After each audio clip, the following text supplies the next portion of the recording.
When you realize this one thing, your suffering is over. What is that one thing?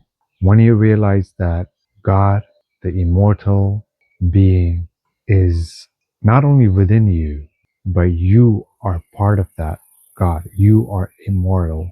And that at any time, at any point, you can choose to merge back with God. Then all your suffering will be over. But there is a price to pay for the liberation. In Sanskrit, they call it Jivan Mukta. It means liberation of the soul. Liberation from what? It's liberation from our attachment to our identity, of our ego, attachment to our lower self, attachment to material things. Why are we attached to all the things that we hold so dear and valuable in our life? We are attached to them because it gives us a false hope that that's what gives us happiness when it's not true.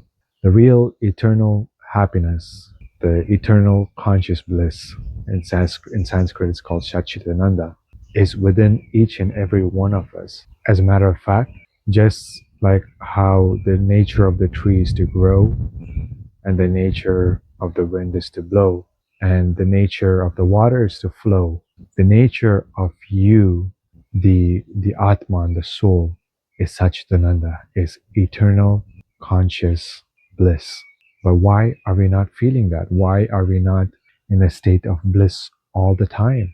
That's because we are attached to our desires. We think the only way that we can be happy, the only way that can we be blissful, the only way that we can be peaceful is by getting something outside, whether it be getting a home or getting a larger car or like attracting the right partner into your life or maybe making a huge amount of money.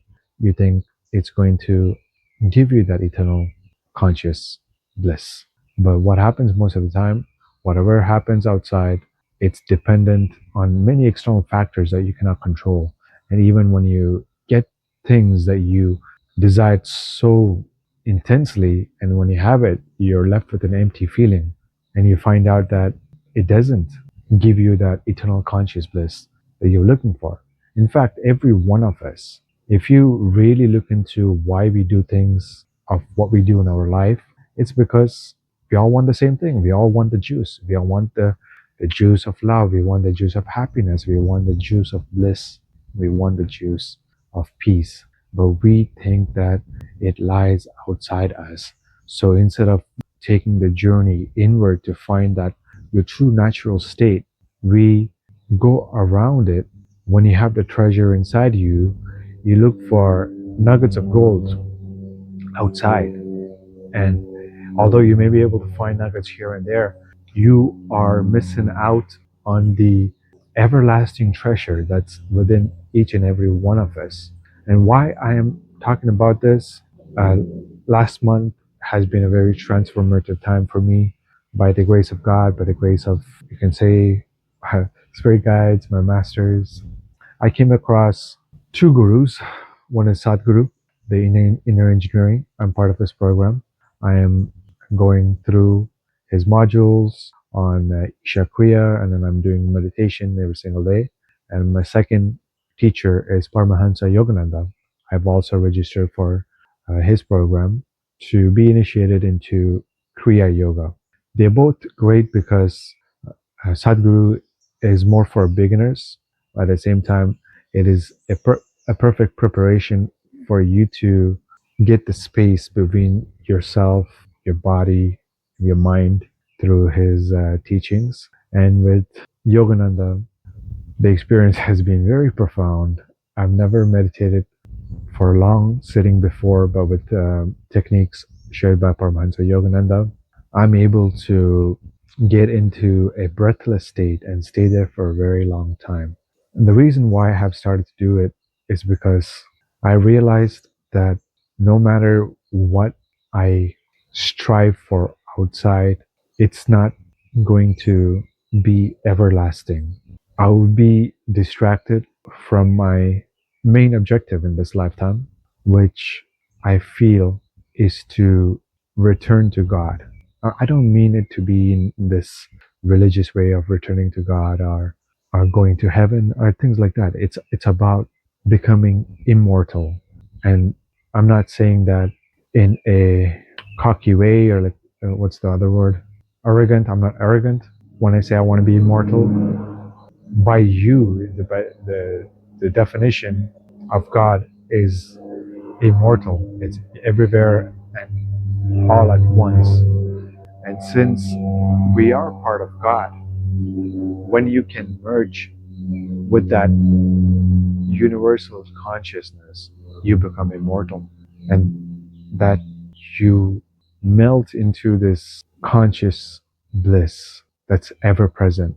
When you do that, you are liberated from this cycle of reincarnation because you have realized who you are. You're no longer attached to your desires. You don't have to be reincarnated. All your karma is gone, is burned because you realize who you are. And this is the most important journey that I'm taking part in. It's more important than my job. It's more important than my personal life. It's more important than people in my life. It's more important than my possessions. And in this path, I realized that as long as I can be in touch with God, no one can take me away from that. No one, because that is within me. As long as I'm in touch with the God, I'm untouchable. No matter what happens externally, I am not affected. Yes, I may feel the sadness, I may feel the pain, I may feel happiness, I may feel bliss, I may feel all the emotions, but that's not suffering. Suffering happens when you resist to feel those emotions. When you resist what is happening, that's what causes suffering. But when you're able to perfectly stay calm and present and have deep faith that you're protected, whatever is happening is for your highest good, and every moment you always pull your energy up here and feel the presence of bliss. It's always there. No matter what is happening externally, if you can feel it, then nothing matters. You can just remain in this state forever. But life is not about just focusing on God and forgetting about your worldly duties. Our objective is to still take on the worldly duties that we have, whether it be taking care of family, whether it be doing a job, but at the same time, always be in touch with that God. So you never forget that. So you're able to handle whatever happens in life with grace. People around you will feel it. Animals will gravitate towards you. You know, in the book, The Autobiography of Yogi, the guru of Paramahansa Yogananda, Sri Yukteswar, he blessed Yogananda to merge with the universal consciousness, and he was all of the cosmos. He was able to see everything, all of time. And then when Yogananda came back to his body, his guru gave him a broom and a dustpan and asked him to sweep the balcony. And even Buddha, to his disciples, he said, before enlightenment, shop would carry water. After enlightenment, shop would carry water. That's because we are still in this world and we have a role to play. It's like a beautiful game. It's about to see if you can handle the worldly stuff, whatever is happening, wherever you're at, if you can handle those duties and at the same time find God. If you can do that, and at the same time, when you die, you are dying voluntarily through the practice of samadhi or mahasamadhi, where you willfully leave your body. And this is true when great yogis they leave their body. It doesn't happen by accidents. They're well aware of when they're supposed to die, when their time is. So when their time comes, they go into this deep meditation state where they're able to find a key to leave the body for good, and that's called samadhi.